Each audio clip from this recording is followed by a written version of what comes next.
I am sort of excited about it because it's been something that I've wanted to do for a long time, and my sister, who is my strongest supporter, has been, encouraging and asking me, requesting and bullying me. She's been doing all of those things so that she feels that I should come and talk here. She believes that what I have to share will be of uh, interest and help to others. So I just thought that um, today would be a great day to start. I am putting together an art workshop that is going to come up later this month. I'm putting together my first ever um, webinar, online guided meditation, which is going to be on the 11th of this month. Now, the reason that I chose 11th as my date is because of the fact that it is 11 11 11th of the 11th month of the year. So the number 1111 comes again and again, it's repeated, and it becomes a master number. It is a number which offers potential for great transformation and alchemy. It opens up a portal. When you harness the energy that is flowing through this portal, you magnify what you can manifest, you magnify the power behind your intent. So I have chosen to draw onto the energy of this portal and offer this first live here. And for this first live, I wanted to share a little conversation that I had just earlier today with one of my dearest students. So this student, she's been learning sacred art and energy practices for me. I teach spiritual art, I teach yantra painting, drawing, meditation. I'm also a yogacharya. I teach about the Kundalini Shakti. I teach practices for engaging with, connecting and activating the chakras. So she's a student who's been working with me for almost 5 years, and she recently did Navratri Shri Yantra workshop with me, where I shared with her and the rest of my students about Lalita Devi, Lalita Tripura Sundari, who is the goddess of the Shri Yantra. Now this student is on her way to teach a retreat herself. Now she is a yoga teacher.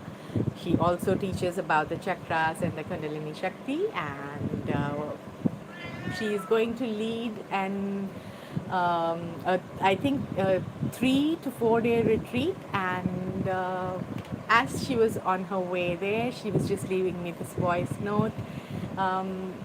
And she said that, I'm going there, Meera. I am charged with the power of the goddess. I feel like she's around me. I feel like she's guiding my path. And I hope that when she's there, she remains with me. I hope that the goddess comes along with me and guides me. And the moment she said this, I had this thought which came through, which I shared with her and which I'll now share with you. So, anyone who is drawn to the goddess, it could be the god also, it could be Shiva, Ganesha, anybody, but if you're drawn to the goddess especially, this message is for you. Okay?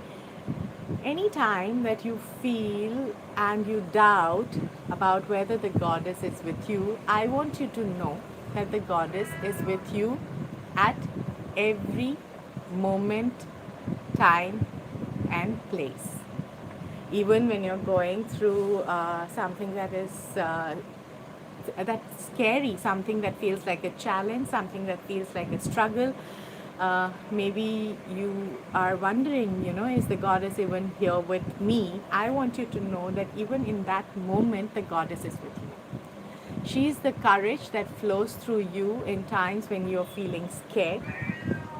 She is that power of intuition and that wisdom that comes into your mind, that guides you when you are facing challenging circumstances. So everywhere that you find that path out of a challenge, the path out of something that is really challenging for you, that is the goddess.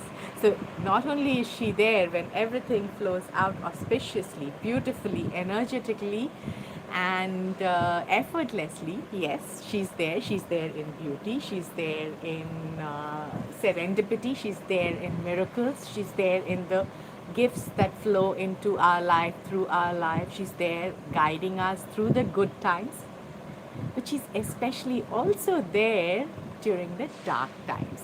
So when you feel lost, when you feel scared, just remind yourself that the goddess is there with me. Initially, it might be like you have to fake it till you make it. So you might need to just tell yourself again and again.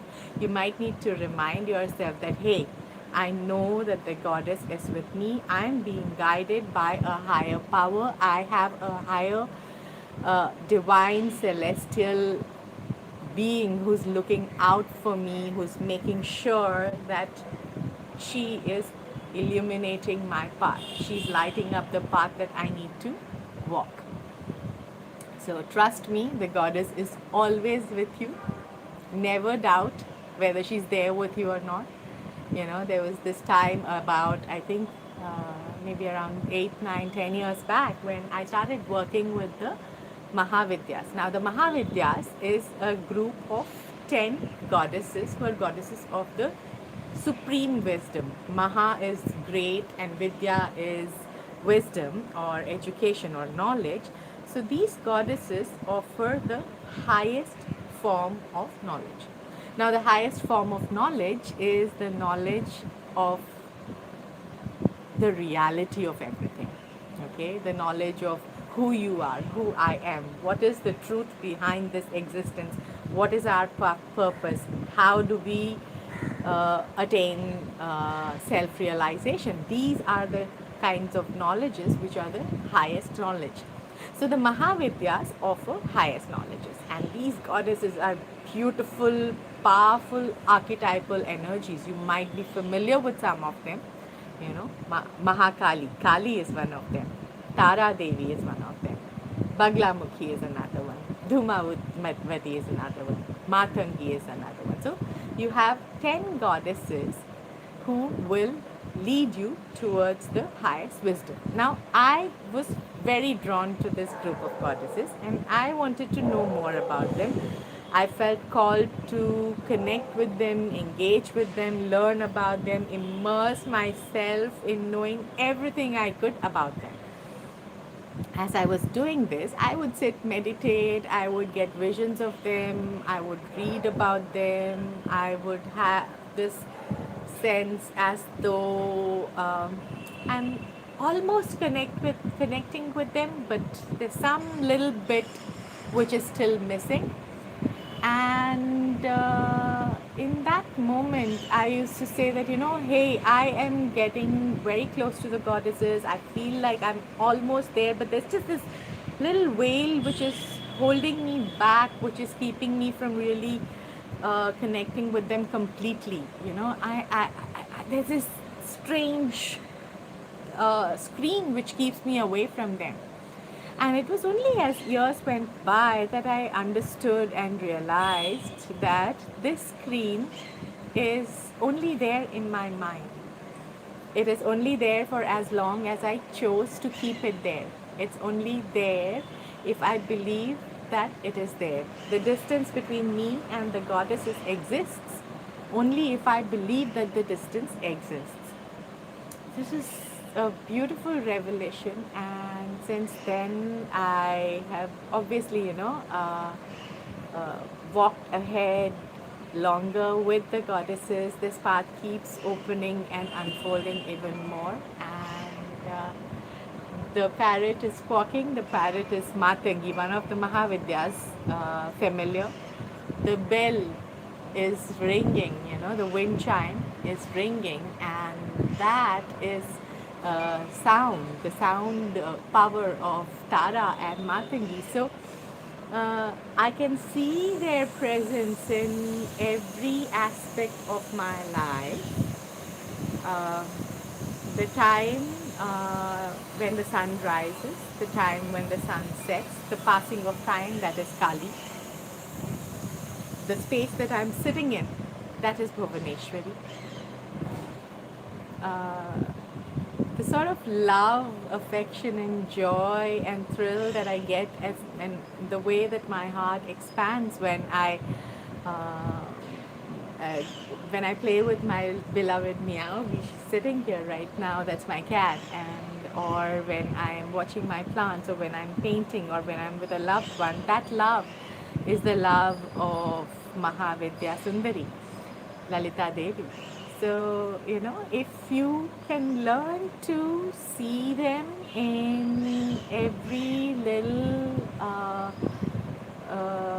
act, every little creation, every little breath, every little moment, if you can learn the language that they are speaking to you in, then the goddesses are with you always.